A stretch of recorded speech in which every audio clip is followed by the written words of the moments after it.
दोस्तों 2014 के लोकसभा चुनाव में बीजेपी ने पूर्ण बहुमत के साथ जीत कैसे हासिल की थी, ये देखना है आपको। चलो बताता हूँ, तो ये वीडियो देखिए, उसके बाद फिर आगे बात करेंगे।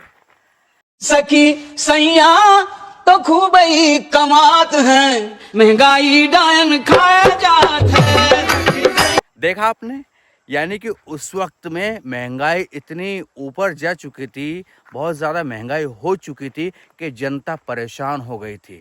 वो कांग्रेस सरकार को उखाड़ फेंकना चाहती थी। और सीधी सी बात, ये बातें बीजेपी को पता चल चुकी थी कि जनता जो त्रस्त है ना, जो जनता के अंदर गुस्सा है ना, वो सिर्फ और सिर्फ महंगाई को लेकर है, सुरक्षा को लेकर है, बेरोजगारी को लेकर है। इन्हीं मुद्दों को लपक लो और इन्हीं के नाम पर वोट मांगो। पेट्रोल डीजल के दाम हर बार बढ़ते गए तो स्कूटर खड़ा कर दिया, बस से चलने लगे। पढ़ाई लिखाई के खर्चों ने हमारी जेबें खाली कर दी, फिर भी मन मारकर काम चलाया। पर जब रोज रोज की हर जरूरत की चीजों के दाम लगातार बढ़ते जाएंगे तो हम अपने बच्चों का भविष्य कैसे बनाएंगे? उन्हें क्या खिलाएंगे? महंगाई को लगातार बढ़ाने वालों, जनता माफ नहीं करेगी। चलो हालात बदले, देश की सरकार बदले। बिजली के लिए तरसाने वालों, जनता माफ नहीं करेगी। हमारी बेटियों को सुरक्षा न दे पाने वालों, जनता माफ नहीं करेगी। युवाओं को बेरोजगार रखने वालों, जनता माफ नहीं करेगी। चलो हालात बदले, देश की सरकार बदले। भाजपा को वोट दे, अब की बार मोदी सरकार। तो फिर दरअसल बीजेपी ने कैंपेनिंग शुरू कर दी। नए नए नारे दिए गए, नए नए वीडियोस छोटे छोटे आपको दिखाए गए हैं कि बहुत हुई महंगाई की मार।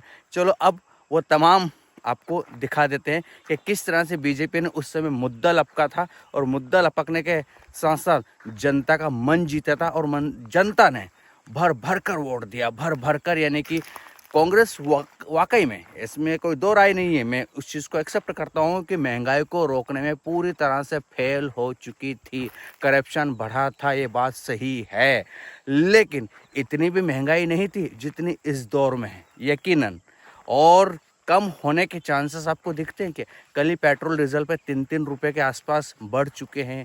जो गैस होती है, यानी कि जो लोग दुकानदार यूज़ करते हैं, कमर्शियल गैस सिलेंडर कितना महंगा हो चुका है। डॉलर, भाई भारतीय इतिहास में पहली बार हमारा रुपया इतना कमज़ोर हुआ है। मनमोहन सिंह जी के टाइम पर जब भी करेंसी हमारी कमज़ोर होती थी, तो आपको पता है कि किस तरह की बातें होती थी, क्या क्या नुकसान गिनाए जाते थे। जबकि इतना भी डाउन नहीं हुआ था जितना इस समय 96 के आसपास पहुंच चुका है। $1 की कीमत इतनी हो चुकी है, यानी कि हमारे 96 रुपये और अमेरिका का $1। और बातें हो रही थी एक समय में कि 4 ट्रिलियन की माफ़ कीजिएगा 5 ट्रिलियन की इकोनॉमी, और हम दुनिया की चौथी इकोनॉमी बन चुके हैं। जापान को हमने पीछे छोड़ दिया है, ये बातें हुई थी ना। वैसे अब जापान को पीछे छोड़ने वाली बातें नहीं होती, क्योंकि अब हम 6ठे नंबर पे खिसक गए हैं। और तमाम इंडेक्स आप उठाकर देख लीजिए यार, क्या क्या चीज़ें हो रही है। खैर, आपको ये तमाम चीज़ें क्या महसूस कराती है? क्या वाकई में जनता ने जिस तरह से कांग्रेस के टाइम पर रोष दिखाया था, गुस्सा दिखाया था, आने वाले वक्त में लगता है कि जो लोकसभा के चुनाव होंगे 2028-29 के दरमियान शायद हो सकते, उस समय कुछ बदलेगा या फिर यही चलता रहेगा? क्या लगता है? कमेंट में ज़रूर बताइएगा। Good bye.